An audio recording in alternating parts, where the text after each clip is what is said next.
evening and welcome to the Biz RoundUp on our television with me, Tirantha Gunawardana. Let's take a look at this week's top headlines. Central Bank announces that the central bank is currently engaging in discussions with overseas central banks, financial agencies for swaps and loans. Long-dragging power purchase agreement to build 300 megawatt Kerawalapitiya liquid natural gas power plant finalized and sealed. Government announces that Sri Lanka will jointly develop the oil tanks in Trincomalee with Lanka IOC, which is a publicly traded unit of the Indian Oil Corporation. The Governor of the Central Bank of Sri Lanka, Professor W.D. Lakshman, says that the central bank has already taken policy measures to discourage debt-related inflows or debt-creating foreign investments into the country. Governor Professor Lakshman made this revelation addressing the media personnel at the CBSL premises recently. Official reserves remain at US dollars 4.8 billion at the end of January 2021. Debt servicing, of course, is the key priority. We'll maintain Sri Lanka's unblemished record. We will be continuing to maintain our unblemished record in debt repayment. Foreign investments, particularly direct investments, are likely to grow as a result of some opportunities available within the domestic economy, the port city infrastructure investments, and also various manufacturing investments that are opening up. Recently opened up rubber factory is one example, a tire factory. There is a deliberate policy of reducing debt-related inflows or debt-creating investments. Whenever there is excess foreign exchange liquidity in the market, there is a policy the central bank purposely follows in purchasing that foreign exchange liquidity to add into the CBSL reserves. The Central Bank Governor, Professor W.D. Lakshman, also says that the central bank is currently engaging in discussions with overseas central banks and financial agencies to raise some of the required foreign exchange through swaps and loans. However, the governor also added that the International Monetary Fund is not yet included in the list for discussions. There are a number of negotiations going on, the details of which I am not going to come out, with overseas agencies to raise some of the required foreign exchange inflows through swaps and loans and that sort of mechanisms. Negotiations with overseas central banks, overseas banks and other agencies, multilateral agencies included, though IMF is not there in that list yet. This is a period in which something different is being adopted in order to change the way this country has moved over the last 40 years or so. A different approach, market-oriented but guided by the state. The chairman of the Public Utilities Commission of Sri Lanka, Janaka Ratnayaka, says that with the approval of the power purchase agreement to build a 300 megawatt liquid natural gas power plant in Kerawalapitiya, consumers could have much healthier hopes. The newly appointed PUCSL chairman, Janaka Ratnayaka, exclusively speaking to our television, said that the new board of directors of the PUCSL recommended agreements with 18 amendments to the previous agreement. So we have given basically the approval to CB and to Lakdana to get into a PPA, power purchase agreement. And this project has been delayed almost for 3 to 4 years due to many reasons beyond stakeholders' control. Now we have rectified the matters. Now the project go-ahead has been given and approved by the PCSL last week. And this particular project will take maybe 3 to 4 years for construction. Once it is done, the power purchase could be done at a cheaper rate, very cost-effective manner, in order to provide the electricity to consumers. And if you compare the cost of generating the power, will be slightly above the coal and the hydro, but much cheaper than the other sources of generating power, thermal and diesel and things like that. This project, this plant will be operated by diesels initially. When the terminals are done for the LNG storing and delivery, so they will use LNG to generate power. That means, end of the day, the consumers will be benefited. The Public Utilities Commission of Sri Lanka chairman Janaka Ratnayaka also said that the new board of the PUCSL is armed with over 100 plans purely drafted for the betterment of the general public. Chairman Ratnayaka also told our television that their decisions are people-oriented. All 5 members are very keen in pursuing the activities of Commission in order to provide the consumers, the government and the licensees of power generation, transmission and distribution in order to make the power, the consumption very effective in the country. We are planning many activities related to not only the power and electricity, we are looking at water systems and we are looking at the lubricant market, we are looking at gas distribution and many areas. So we have planned more than 111 activities in our activity plan.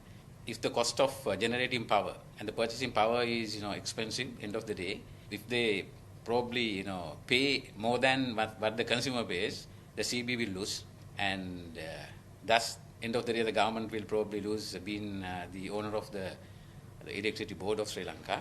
If the rate is high again, the consumers also will probably pay a higher price, and therefore purpose of giving least cost the charges to purchase the power has been the criteria in giving this particular the project. And end of the day, this environmental friendly, the project will benefit all the stakeholders in the country.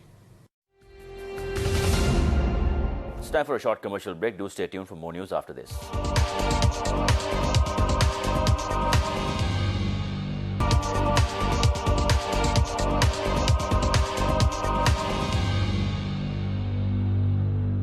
Welcome back.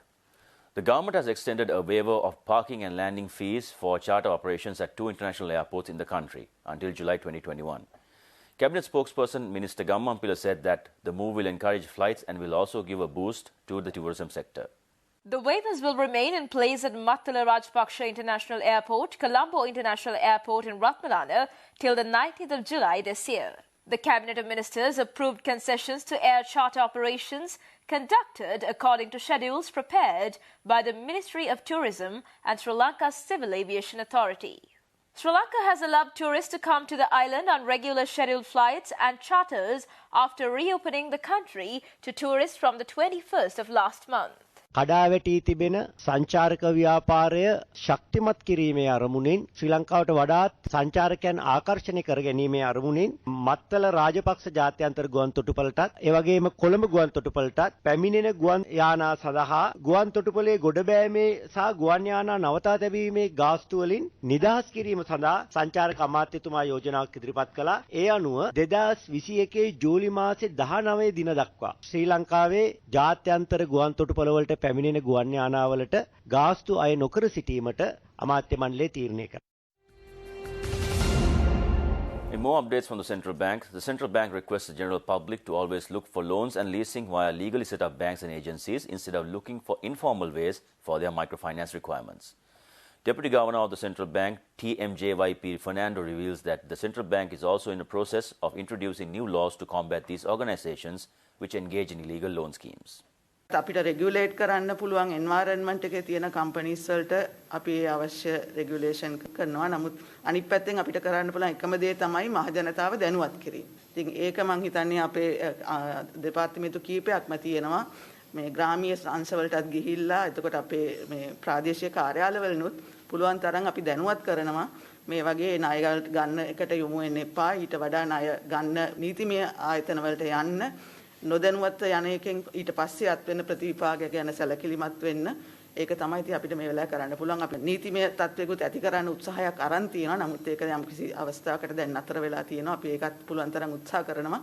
අලුතෙන් ණය දීම සම්බන්ධයෙන් මේ පනතක් ගෙනල්ලා ඒක අපිට පුළුවන්ද කියලා මේ පාලනය කරන්න. නමුත් මම හැමතිස්සෙම දකින්නේ මේ වගේ දේවල් පාරිභෝගිකයන්ගේ පැත්තෙන් ටිකක් දැනුවත් වෙලා ඒකට අපි හරියට යොමු වෙනවා නම් ඔය වගේ වෙන්න පුළුවන් ඔය අවිධිමත් විදියට ඇති වෙන දේවල් නැති වෙන්නත් පුළුවන්. මේ ප්‍රාදේශීය කාර්යාල හරහා ගොඩාක් කරනවා. ඒගොල්ලන්ගේ මුළු අවයර්නස් ප්‍රෝග්‍රෑම් එකේ තියෙන්නේ ඔය ෆයිනෑන්ෂල් ලිටරසි, ෆයිනෑන්ෂල් ඉන්ක්ලූසිව්නස් ඒ ටික. ඉතින් ඒක නොකරනවා නෙමෙයි. ඉතින් මම මේක කියනවට තරහ වෙන්න එපා. අපේ මහජනතාව ගොඩක් වෙලාට ඒව ඔක්කොම අහගෙන ඉඳලා ආයේ ළඟට එන පහසු දේ, ඉක්මනට ලැබෙන දේ, වැඩියෙන් ලැබෙනවා කියලා තියෙන දෙයට යොමු වෙනවා.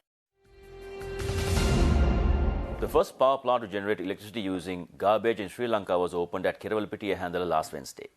The power plant is planned to generate 10 megawatts or more using 700 tons of garbage which is collected daily from the area. The project has been named as Colombo Waste to Energy Power Plant and it is operated by the Western Power Company Private Limited, which comes under the Aiken-Spence Group.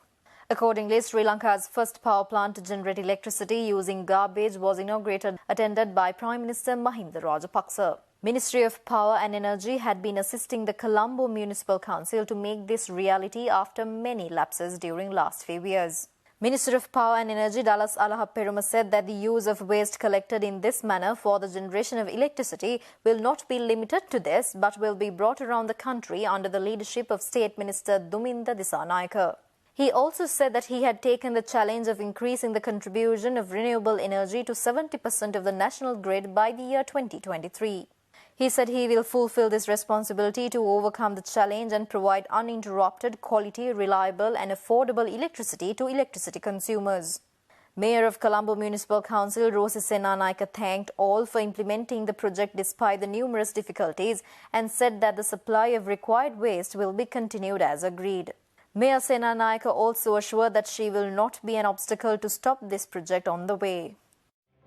The waste is then tipped into the waste bunker and stored there for 3 to 7 days to allow for leachate drainage. In more developments, the Petroleum Minister Udaya Gammanpila, addressing an event at the CPC premises on Wednesday, said that steps will be taken to reacquire the Trincomalee oil tank farm to Sri Lanka. However, addressing a media briefing on Thursday, the minister noted that the oil tank farm will be managed through a joint venture in which Sri Lanka will hold a majority stake. During the Second World War, the British had constructed 102 tanks between 1924 and 1930 near the Trincomalee harbour. The main intention of the British was to develop the Trincomalee harbour into a commercial hub targeting eastern countries. The oil tank farm comprises of 2 sections that include 83 tanks in the upper tank farm and 17 tanks in the lower tank farm. The Indian Oil Corporation currently manages 15 storage tanks at the facility.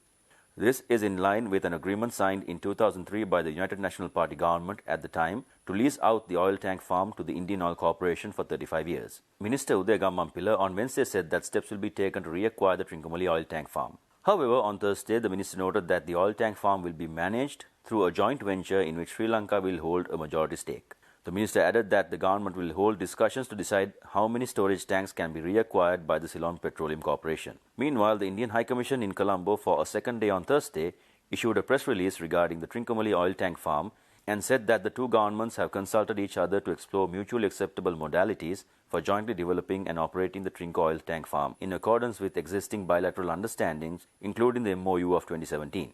The Indian High Commission adds that India looks forward to formal discussions on the matter and expeditious implementation of their outcome to mutual benefit.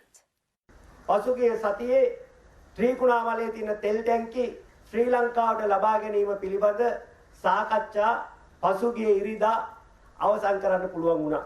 තාම මම මේක කොහෙවත් නිවේදනය කරේ නැහැ. ඉන්දියානු මහා කොමසාරිස්තුමත් එක්ක තිබුණු අර්බුද සියල්ලම කතා කරලා විශ්ල ගන්න පුළුවන් වුණා. විශේෂයෙන් සිහිපත් කරන්න ඕනේ ඉන්දියානු මහා කොමසාරිස්තුමා ඉතාම නම්‍යශීලී වෙමින් 2017 අත්සන් කළ ගිවිසුමේ තියෙන විධිවිධාන අමතක කරමින් අපි විසින් ඉදිරිපත් කරපු මයිල කළමනාකාරීත්වයත් එක්ක සාකච්ඡා කරලා වෘත්තීය සමිතියත් එක්ක සාකච්ඡා කරලා අපි විසින් ඉදිරිපත් කරපු කොන්දේසි සියල්ලම පිට එකඟතාවය පළ කරන්නට ඉන්දියානු මහා කොමසාරිස්තුමාන් නම්‍යශීලී වුණයි කියන එක මේ අවස්ථාවේ කෘතඥපූර්වකව ස්වීකරන්න ඕනේ. And with that, we've come to the end of this week's edition of the Biz RoundUp. Do join us tomorrow on our television at 7:45 for State of Business. Until then, take care.